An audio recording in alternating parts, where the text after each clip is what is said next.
अस्सलाम वालेकुम जी। तमाम स्टूडेंट्स को रिसर्च मेथडोलॉजी फॉर मैनेजर्स में वेलकम। आज की सेशन जो है हमारा पहला सेशन, इसमें हम कोर्स आउटलाइन डिस्कस करेंगे। कोर्स कंटेंट जो मैं आपको बताऊंगा वो इंशाल्लाह नेक्स्ट वीक से हम लोग डिस्कस करना शुरू करेंगे।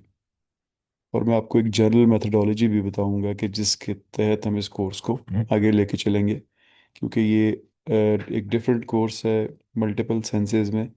एक तो ये कि ये ऑनलाइन कोर्स है, you people are use to on campus courses. तो ये कैसे कंडक्ट होगा इसके बारे में मैं आपको बताऊंगा। और सेकेंडली, इसमें दो स्ट्रीम्स हैं पार्टिसिपेंट्स की। एक वो लोग हैं जो 3 क्रेडिट का कोर्स कर रहे हैं, इंजीनियरिंग मैनेजमेंट और प्रोजेक्ट मैनेजमेंट के लोग।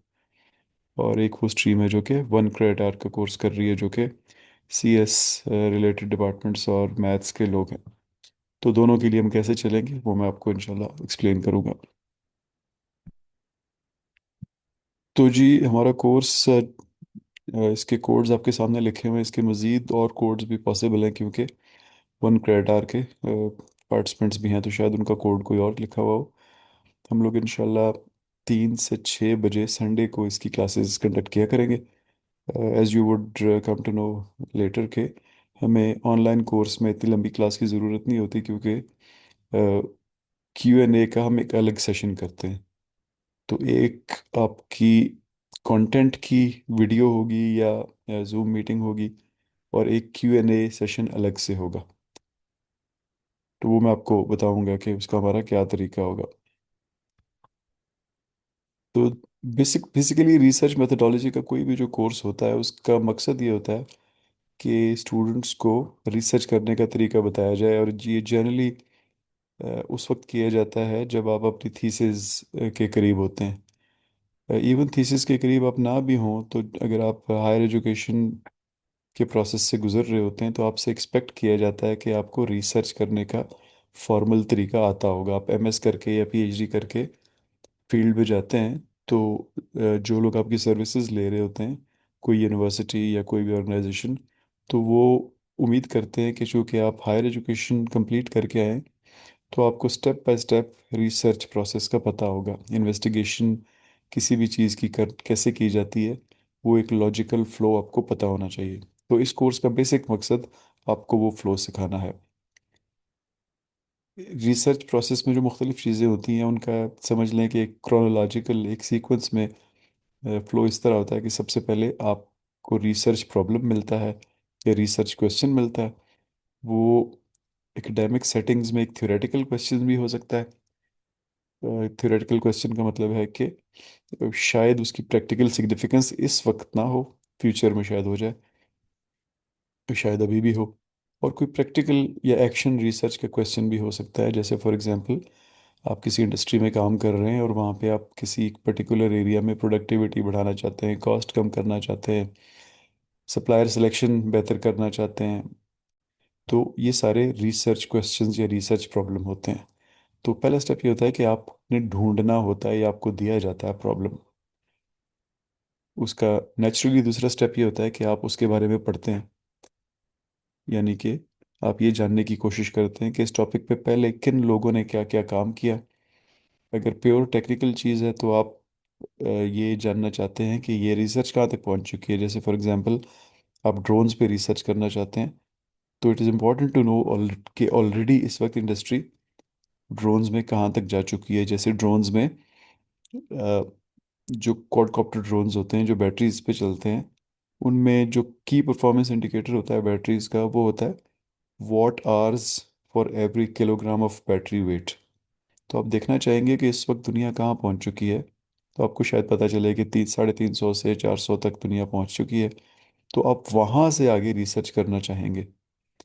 इसी तरह किसी थ्योरेटिकल रिसर्च में आप जानना चाहेंगे कि ऑलरेडी इस चीज़ पे क्या काम हो चुका है। जैसे फॉर एग्जांपल, रिसर्च ये है कि वो तनख्वाह का कौन सा लेवल होता है जिसके बाद तनख्वाह बढ़ाना लोगों को अट्रैक्ट नहीं करता, बल्कि उनको दूसरे पर्क्स, जैसे उनको ज़्यादा इज्जत देना, अच्छा ऑफिस देना, दूसरे एम्प्लॉयज़ से उनको हायरार्की में ऊपर लेके जाना ज़्यादा इम्पोर्टेंट हो जाता है।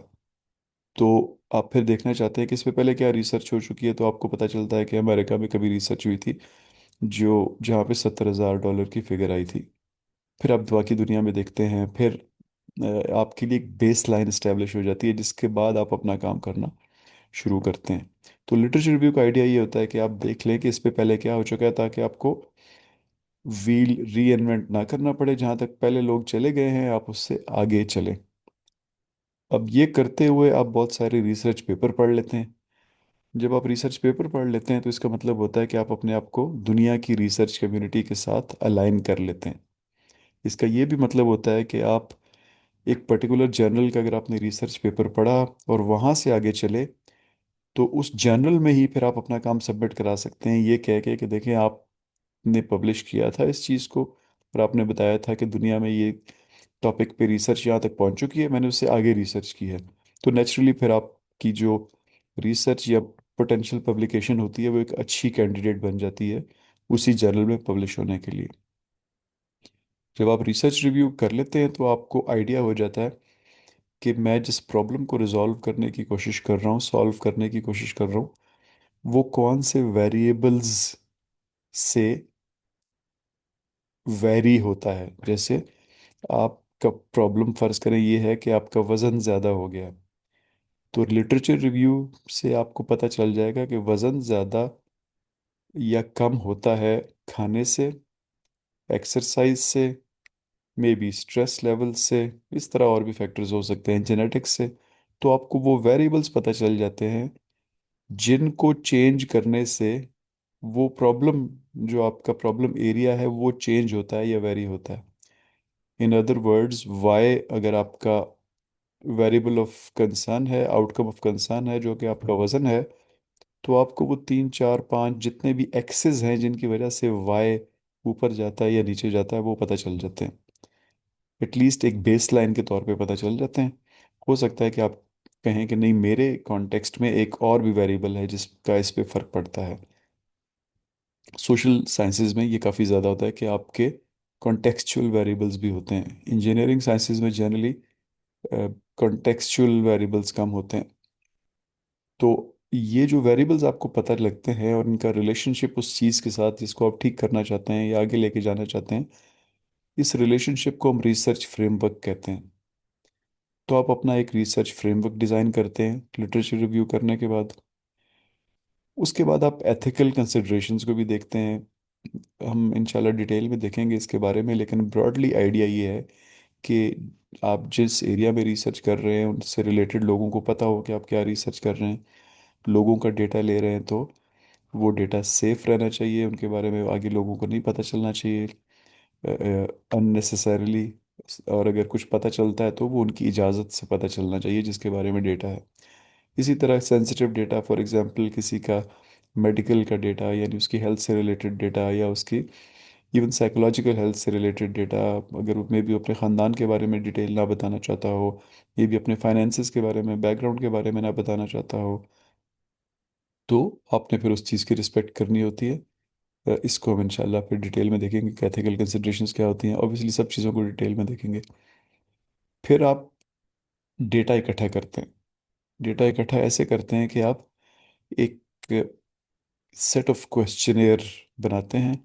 सोशल साइंसेज में या मैनेजमेंट साइंसेज में हो सकता है एक सिंगल क्वेश्चनेयर हो जिसके अंदर बहुत सारे क्वेश्चंस हों। अगर आप पीएचडी लेवल की रिसर्च कर रहे हैं तो हो सकता है मल्टीपल क्वेश्चनेयर्स हों जिसके अंदर बहुत सारे क्वेश्चंस हों। उनमें फिर क्वालिटेटिव काम भी हो सकता है, क्वांटिटेटिव काम भी हो सकता है। इसको हम डिटेल में देखेंगे, क्वांटिटेटिव क्या होता है और क्वालिटेटिव क्या होता है, और दोनों की अप्रोचेस कैसे अलग अलग होती है। डेटा इकट्ठा करने के बाद आप उसको एनालाइज करते हैं, यानी कि ऊपर आपने वेरिएबल्स देख लिए थे, अब आप उन वेरिएबल्स के रिलेशनशिप्स देखते हैं और उनकी बेसिस पे आप कुछ कंक्लूजन निकालते हैं। यानी जो आपको शुरू में रिसर्च प्रॉब्लम या रिसर्च क्वेश्चन मिला था उसका जवाब निकालने की कोशिश करते हैं, और जो भी रिजल्ट निकलता है उसको फिर आप प्रेजेंट करते हैं। प्रेजेंटेशन आपकी थीसिस प्रेजेंटेशन भी हो सकती है, किसी कॉन्फ्रेंस में भी आप दे सकते हैं, अपने टीचर्स को या डिपार्टमेंट को भी बता सकते हैं, किसी रिसर्च जर्नल में भी पब्लिश कर सकते हैं। बेसिकली आइडिया ये है कि जो कुछ आपने रिसर्च से ढूंढा वो आप दुनिया को बताते हैं। और जैसे आपने स्टेप नंबर 2 में लिटरेचर रिव्यू किया था, यानी देखा था कि दुनिया क्या कर रही है अभी तक, तो आपका काम भी फिर उस ब्रॉडर लिटरेचर रिव्यू का हिस्सा बन जाता है। और वहाँ से लोग आगे चलते हैं और मज़ीद रिसर्च करते हैं। और फाइनली हम देखेंगे कि एमएस और पीएचडी थीसिस जो हैं उनके स्ट्रक्चर कैसे होते हैं, मुख्तलिफ चैप्टर्स कौन से होते हैं, और उनके अंदर क्या क्या कंटेंट मिनिमम होना चाहिए। तो ये एक ब्रॉडली कह लें कि इस कोर्स की आउटलाइन है। ऑब्जेक्टिव हमारा ये है ऑब्वियसली, पिछली इस स्लाइड पे जो हमने डिस्कशन की थी आपको समझ आ गया होगा कि हम चाहते हैं कि आप अपनी एमएस और पीएचडी थीसिस अच्छी तरह कर सकें। इसके साथ साथ आपको रिसर्च के बेसिक कॉन्सेप्ट समझ आ जाएं और आप स्टेप बाय स्टेप रिसर्च को लेके चल सकें एक ऑर्गेनाइज्ड तरीके से और एक डिफेंडेबल तरीके से, यानी एक ऐसा तरीका हो कि जिस पे रिसर्च कम्युनिटी एग्रीड हो कि ये बिल्कुल ठीक रिसर्च हुई है। फिर हायर स्टडीज़ में जैसे मैंने आपको बताया, एमएस या पीएचडी जब भी आप करते हैं तो उसके अंदर रिसर्च ज़रूरी होती है। और आप जब डिप्लॉय होते हैं, कहीं जॉब करते हैं, अपना कोई काम करते हैं, तो लोग आपसे एक्सपेक्ट करते हैं कि आप एक एनालिटिकल प्रोसेस पे बिलीव भी करते होंगे, और जब भी आपके सामने कोई सवाल आएगा तो आप उसी प्रोसेस के तहत उस सवाल का जवाब निकालेंगे। और उसी प्रोसेस को हम रिसर्च मेथडोलॉजी या रिसर्च प्रोसेस कहते हैं। फिर हम बीच में डिज़ाइन ऑफ एक्सपेरिमेंट्स भी देखेंगे। डिज़ाइन ऑफ एक्सपेरिमेंट्स जो है वो क्वांटिटेटिव रिसर्च में एक मुख्तलिफ तरीकों में से एक तरीका है। उसके बाद हम क्वालिटेटिव और क्वांटिटेटिव रिसर्च प्रोसेसेस को डिटेल में देखेंगे, उनका फ़र्क देखेंगे। ये देखेंगे कि वो कहाँ कहाँ पे इस्तेमाल होते हैं। ये भी देखेंगे कि उनको इकट्ठे एक ही रिसर्च में कैसे इस्तेमाल किया जा सकता है। और आखिर में मुख्तलिफ रिसर्च और एनालिसिस के टूल्स को भी हम समझने की कोशिश करेंगे। वो हम थ्रू आउट ऑब्वियसली करते रहेंगे। इसमें शायद हम थोड़ा सा मिनिटैप सॉफ्टवेयर के बारे में भी बात करें। और जो ऑब्वियसली सॉफ्टवेयर के बगैर के टूल हैं, क्वेश्चनेयर्स, रिसर्च फ्रेमवर्क्स, पीछे जैसे हमने बात की लिटरेचर रिव्यू वगैरह, तो ये सारे टूल्स हम समझने की कोशिश करेंगे। इस कोर्स के प्री रिक्विजिट कोई नहीं है, लेकिन आपको स्टेटिस्टिक्स की बेसिक नॉलेज आपके बहुत काम आएगी। चूँकि आप एमएस तक पहुंच चुके हैं, तो मुझे यकीन है कि आपको बेसिक स्टेटिस्टिक्स पता होंगी। नहीं होंगी तो उसको हम कवर कर लेंगे। हमने कोई बहुत डिटेल में स्टेटिस्टिक्स नहीं पढ़नी है, जितनी चाहिए वो हम रिव्यू कर लेंगे या रिकैप कर लेंगे। अगर आपने कभी कोई ऑर्गेनाइज्ड प्रॉब्लम सॉल्विंग की है विदाउट नोइंग रिसर्च मेथोडोलॉजी, तो आप नेचुरली इस कोर्स के कंटेंट के साथ अडॉप्ट कर लेंगे। ये हमारे थोड़े से स्पेसिफिक कंटेंट्स हैं। आप इसमें पहले 8 वीक्स जो हैं वो मिड टर्म से पहले पढ़ेंगे और बाकी 8 मिड टर्म के बाद पढ़ेंगे। मिड टर्म से पहले के एक्सप्लिसिटली आपको समझ आ रहे होंगे, जैसे पहले लिखा है इंट्रोडक्शन टू रिसर्च मेथोडोलॉजी, होता क्या है, इसके बड़े बड़े कंटेंट्स क्या हैं, वो हम पहले हफ्ते में या पहले सेशन में देखेंगे।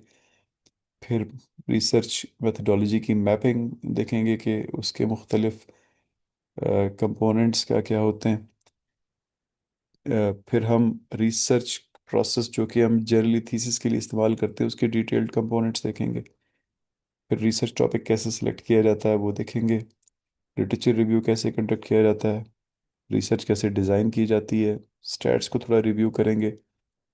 और रिसर्च क्वेश्चन कैसे बनाए जाते हैं और रिसर्च क्वेश्चनर्स में कैसे कन्वर्ट होते हैं क्वेश्चंस, वो देखेंगे। ये मिड टर्म से पहले की चीज़ें। मिड टर्म के बाद में हम क्वालिटेटिव एंड क्वांटिटेटिव मेथड्स की डिटेल्स देखेंगे। और मिड टर्म के बाद काफ़ी सारा फोकस आपके प्रोजेक्ट पे होगा। यानी इस कोर्स में हम काम जो जो सीख रहे होंगे वो कर भी रहे होंगे प्रैक्टिकली। या मैं आपको थोड़ी देर में प्रोजेक्ट के बारे में बताऊंगा तो आपको मज़ीद बात समझ आ जाएगी। फिर हम डिज़ाइन ऑफ एक्सपेरिमेंट्स और एमएस और पीएचडी थीसिस के स्ट्रक्चर्स और आप अपने रिसर्च को कैसे पब्लिश कर सकते हैं, ये भी कोर्स के एंड पे देखेंगे। हम पर्टिकुलरली कोई किताब नहीं इस्तेमाल करेंगे। हमारा जो कोर्स का मेजर आर्टिफैक्ट होगा वो प्रेजेंटेशंस ही होंगी, जिसके लिए आप रिस्पॉन्सिबल होंगे। हो सकता है मैं आपको छोटी छोटी रीडिंग्स देता रहूं जो प्रॉब्ली इन्हीं किताबों में से हैं, लेकिन ये कुछ रेफरेंस बुक्स हैं जो अगर आप पढ़ना चाहें तो इनमें सबसे जो मेन हमारी रेफरेंस बुक है वो ये आपके सामने जो सॉन्डर्स की बुक है, research methods for business students, बड़ी वाला तस्वीर जो है ये है। फिर इसके बाद डिकार्लो की किताब है scientific inquiry and social work. फिर सोशल साइंसेज में रिसर्च करने के लिए जो न्यूमन की किताब है जो राइट साइड पे एक्सट्रीम पे है, ये भी अच्छी किताब है। और research methods for managers, John Gill की किताब, ये सारी केस की लाइब्रेरी में मौजूद हैं अगर आप इस सब्जेक्ट को डिटेल में पढ़ना चाहते हैं। हमारे कोर्स के लिए आपको किसी इस किताब में से इसमें से किसी किताब को नहीं पढ़ना। अगर कोई कंटेंट इसमें से लेना होगा तो मैं आपको खुद लेके हैंडआउट्स की शक्ल में दूंगा। हमारी ग्रेड डिस्ट्रीब्यूशन जो है वो इस तरह से होगी। फाइनल एग्ज़ाम 40% होगा, मिड टर्म 20 से 30 के दरमियान होगा, डिपेंडिंग ऑन आप लोगों के डिपार्टमेंट्स की क्या पॉलिसीज़ हैं। फिर हम एक रिसर्च प्रोजेक्ट करेंगे, आप सब लोग रिसर्च प्रोजेक्ट करेंगे जिसमें आप बेसिकली जो जो सीखते जाएंगे वो इम्प्लीमेंट करते जाएंगे या प्रैक्टिस करते जाएंगे। उसके बारे में मैं आपको अभी बताता हूँ डिटेल। और फिर हमारी असाइनमेंट्स या केस स्टडीज़ या क्विजेज जो हैं, उनके भी 10% मार्क्स हैं। आपकी जो असाइनमेंट्स हैं वो बेसिकली प्रोजेक्ट का ही हिस्सा होंगी। तो इस तरह क्या होगा कि आपके प्रोजेक्ट के मार्क्स तकरीबन 30% के बजाय 40% तक पहुंच जाएंगे। अगेन तकरीबन मैं इसलिए कह रहा हूँ कि आपके डिपार्टमेंट की मिड टर्म की परसेंटेज की पॉलिसी डिफरेंट हुई तो हो सकता है 40-30 हो ओवरऑल प्रोजेक्ट। लेकिन अगर यही हुई जो मैं आपको दिखा रहा हूँ तो वो फिर 30 + 10 40 हो जाएगी। अब जो मेन काम इस कोर्स में आप लोग करेंगे वो आपका एक रिसर्च प्रोजेक्ट है। ये रिसर्च प्रोजेक्ट आप कैसे करेंगे इसके बारे में मैं डिटेल्ड इंस्ट्रक्शंस अब पोर्टल पे रख दूंगा, कैनवस के पोर्टल पे। बेसिकली क्या होगा, बड़ी बड़ी बात आपको बता देता हूँ कि आपने 4 असाइनमेंट्स जमा करानी होंगी। यानी हम 3-4 प्रेजेंटेशंस जब देख लेंगे तो पहली असाइनमेंट डी हो जाएगी, फिर दूसरी, तीसरी और चौथी इसी तरह। हर असाइनमेंट का मैं आपको एक रूब्रिक भी दूंगा और असाइनमेंट गाइड भी दूंगा। यानी आपको स्टेप बाय स्टेप उसमें क्या क्या करना है वो आपको डिटेल में दिया जाएगा। और रूब्रिक का मतलब होता है कि आप आपने अगर ये काम कर लिया तो आपको 10 में से 4 मार्क्स मिलेंगे, उसके साथ ये भी कर लिया तो 5 मिल जाएंगे, ये भी कर लिया तो 6 मिल जाएंगे, एंड सो ऑन। इस चीज़ को रूब्रिक कहते हैं। अ, ये आपकी असाइनमेंट्स एक दूसरे के ऊपर बिल्ड होंगी। यानी आप जो पीछे हमने कंटेंट्स देखे थे इस कोर्स के, तो उस टर्म्स में बात करें तो पहली असाइनमेंट में आप अपना टॉपिक सेलेक्ट करेंगे, दूसरी असाइनमेंट में लिटरेचर रिव्यू करेंगे, तीसरी में रिसर्च डिज़ाइन करेंगे, वगैरह वगैरह। तो जब आप ये करते जाएंगे तो आपका रिसर्च पेपर बनता जाएगा या आपकी प्रोजेक्ट की एक रिपोर्ट बनती जाएगी, जो जो आपकी असाइनमेंट्स पूरी होती जाएंगी। और आखिर में जब आप सारी असाइनमेंट्स कर लेंगे तो आपका एक छोटा सा क्रूड सा अनफिनिश्ड सा रिसर्च पेपर तैयार होगा। फिर आप में से कुछ लोग जो हैं वो चाहेंगे कि उसको पब्लिश करें, यानी ये जो काम कर लिया है उसी को पब्लिश करें। और ये भी हो सकता है कि आप ये चाहें कि आपकी एमएस थीसिस बन जाए यही वाला प्रोजेक्ट। तो इट इज़ वेरी कॉमन। हम जब रिसर्च मेथड के हमने लास्ट 2-3 कोर्स कंडक्ट किए हैं, उसमें से आधे से ज़्यादा स्टूडेंट्स जो हैं वो अपने इसी प्रोजेक्ट को या कह लें कि इस सब्जेक्ट के सेट ऑफ असाइनमेंट्स को ये अपनी थीसिस बना लेते हैं, क्योंकि वो थीसिस का 60 to 70% काम इस कोर्स में कर चुके होते हैं। तो इसकी डिटेल्स इंशाल्लाह आपको पोर्टल पे मिल जाएंगी। जो computer science department, related department और मैथ्स के स्टूडेंट्स हैं जो ये कोर्स कर रहे हैं, उनके मिड टर्म और फाइनल इम्तिहान छोटे होंगे। यानी सिर्फ फाइनल इम्तिहान प्रोजेक्ट मैनेजमेंट और इंजीनियरिंग मैनेजमेंट और मैनेजमेंट वालों का 3 घंटे का होगा, आप लोगों का 1 घंटे का होगा। इसी तरह मिड टर्म भी छोटा होगा। छोटा होने का मतलब है कि आपकी कंटेंट कवरेज भी, यानी आपको जो अब जो सेट ऑफ लेक्चर्स दिया जाएगा कि इसके अंदर से इम्तिहान आना है वो भी छोटा होगा। लेकिन जो आपका प्रोजेक्ट है वो सब लोग पूरा प्रोजेक्ट करेंगे। उसमें 1 क्रेडिट आवर वालों को कोई छूट हासिल नहीं होगी, वो भी उतना ही प्रोजेक्ट करेंगे। उनसे वही एक्सपेक्टेशंस होंगी जो 3 क्रेडिट आवर्स वाले करेंगे। ये कुछ पॉलिसीज इंस्ट्रक्शंस हैं। अटेंडेंस आप कोशिश कीजिएगा ज़्यादा से ज़्यादा आप क्लास या at least question and answer session जो है वो आप ज़रूर अटेंड करें। जो कंटेंट की क्लास है वो जनरली मेरा तरीका ये है कि मैं जैसे अभी एक वीडियो रिकॉर्ड कर रहा हूँ तो ऐसे ही वीडियो रिकॉर्ड करके आपसे शेयर कर दूंगा हर क्लास के लिए। यानी आपको क्लास में अटेंड करने की ज़रूरत नहीं है। अटेंड करना चाहें तो भी बहुत अच्छी बात है, लेकिन उसकी ज़रूरत नहीं है। आसानी ये होनी चाहिए। ऑब्वियसली ऑनलाइन कोर्स का मकसद यही होता है कि आप लोग आसानी से अपने घर बैठे अपने टाइम में कंटेंट को पढ़ लें। तो मैं ऐसे करता हूँ नॉर्मली कि मैं लेक्चर अपलोड कर देता हूँ जो कि मैंने अपने टाइम में रिकॉर्ड किया होता है। वो एक जूम की मीटिंग में नहीं होता।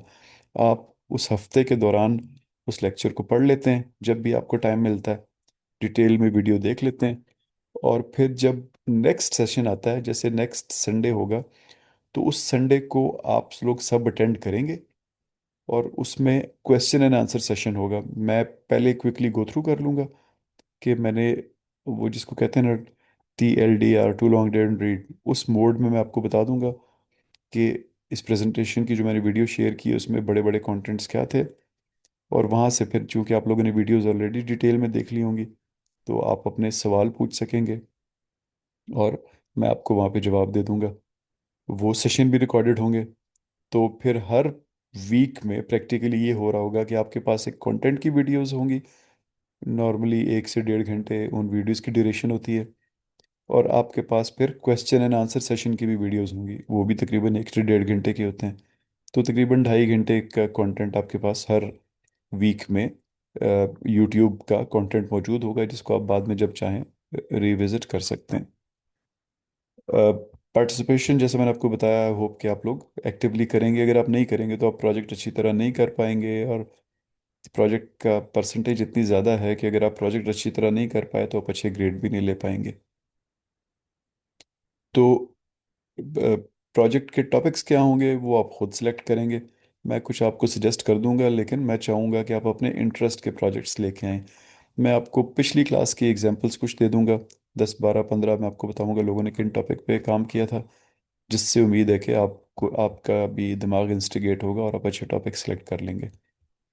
जो कोर्स का मटेरियल है जैसे मैंने आपको बताया, वीडियोस होंगी, प्रेजेंटेशंस होंगी, रीडिंग्स, असाइनमेंट्स, क्विजेज, वो सब हम कैनवस के पोर्टल पे ही रखेंगे, जहाँ से आप लोग आप वहीं पे क्विज भी जमा कराएंगे, वहीं पे असाइनमेंट भी जमा कराएंगे, वहीं पे वो मार्क होगा, वहीं से आपको अपने नंबर पता चलेंगे। तो आप में से जो लोग अभी तक कैनवस का पोर्टल ज्वाइन नहीं कर पाए हैं वो लोग प्लीज़ जल्द अज जल्द अगले 1 2 3 दिन में ज़रूर ज्वाइन कर लें। आप एक दूसरे की हेल्प करें। जो नहीं ज्वाइन कर पाए अपने क्लासमेट्स से हेल्प लें। बड़ी बड़ी बात आपको मैं बता देता हूँ कि मोबाइल से ज्वाइन करना बड़ा मुश्किल होता है। आप लोग मुझे अपनी ईमेल एड्रेस भेजते हैं। कैसे भेजते हैं? मैंने एक गूगल ड्राइव शीट रखी हुई है व्हाट्सएप पे जिसके लिंक मैंने आपसे शेयर किया हुआ है। आप उसको क्लिक करते हैं, वहाँ पे अपना नाम और रोल नंबर और ईमेल एड्रेस एंटर कर देते हैं। मैं आपको एक इनविटेशन भेजता हूँ, आप उसको एक्सेप्ट करते हैं और पोर्टल पे ज्वाइन कर लेते हैं। जनरली जो लोग नहीं कर पाते उसकी वजह ये होती है कि वो मोबाइल से कोशिश कर रहे होते हैं और नहीं कर पाते। एक कभी कभी ऐसा होता है कि आपने पहले, यानी इस कोर्स से पहले भी कभी आपने कोशिश की होती है कैनवस का मेंबर बनने की या उस पर अपना अकाउंट बनाने की, और वो फेल हो चुकी होती है। तो उसकी वजह से आप नहीं ज्वाइन कर पा रहे होते हैं। इसी तरह मुख्तलिफ इश्यूज आते रहते हैं, लेकिन जनरली ऐसे होता है कि 2 3 दिन में 100% रिजॉल्व हो जाते हैं। तो मैं उम्मीद करता हूँ कि आप लोगों के भी या रिजॉल्व हो चुके होंगे या अगले 1 2 दिन में रिजॉल्व हो जाएंगे। व्हाट्सएप ग्रुप आपने देख लिया ऑलरेडी। तो वही हमारा अनाउंसमेंट्स के लिए टूल होगा। जब मैंने कोई क्लास अनाउंस करनी होगी, Q&A सेशन अनाउंस करना होगा या कोई और चीज़, तो मैं आपको वहीं पे बताऊंगा। जो एडमिनिस्ट्रेटिव मैटर्स हैं, यानी आपके रजिस्ट्रेशन से रिलेटेड और यूनिवर्सिटी के एडमिनिस्ट्रेशन से रिलेटेड तो वो आप प्रोग्राम मैनेजर जो इकबाल तबस्सुम साहब हैं उनको डायरेक्ट करेंगे। वो चूंकि मैं ऑन कैंपस नहीं होता हूँ तो मैं उसमें आपकी हेल्प नहीं कर सकूंगा। लेकिन जनरली मैं आपको अवेलेबल हूँ व्हाट्सएप पे, आप मुझे मैसेज कर सकते हैं। मैं अगर कर सकता हुआ तो ज़रूर आपके इश्यूज़ को एड्रेस करूंगा। ये मेरा लिंक्डइन प्रोफाइल है। आप कोई डिटेल देखना चाहते हैं तो इसके अंदर देख लें। मैं जनरली आपको बता देता हूँ कि मैं केस का ही ग्रेजुएट हूँ। मैंने 2009 में पीएचडी मुकम्मल की थी। मैं केस से पीएचडी शुरू की थी और फिर एचईसी के एक प्रोग्राम के तहत मिशिगन स्टेट यूनिवर्सिटी में जाके फिर मैंने रिसर्च की और 2009 में मैंने मुकम्मल किया। मास्टर्स भी मैंने केस से ही किया था 2005 में। मैं मैकेनिकल इंजीनियर हूँ और ऑब्वियसली इंजीनियरिंग मैनेजमेंट में फिर मैंने पीएचडी की। जो मेरे एरिया ऑफ एक्सपर्टीज़ हैं उनमें performance management, balance score card, KPIs, engineering management की मुख्तलिफ चीज़ें, इसी तरह आजकल साइबर सिक्योरिटी और एआई मेरे इंटरेस्ट हैं। तो आप डिटेल जो है वो लिंक्डइन पे देख सकते हैं।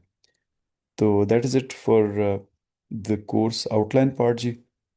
इसके बारे में आप लोगों के जो सवालात होंगे वो मैं आपको वो मैं इंशाल्लाह नेक्स्ट वीक के Q&A सेशन में एड्रेस करूंगा।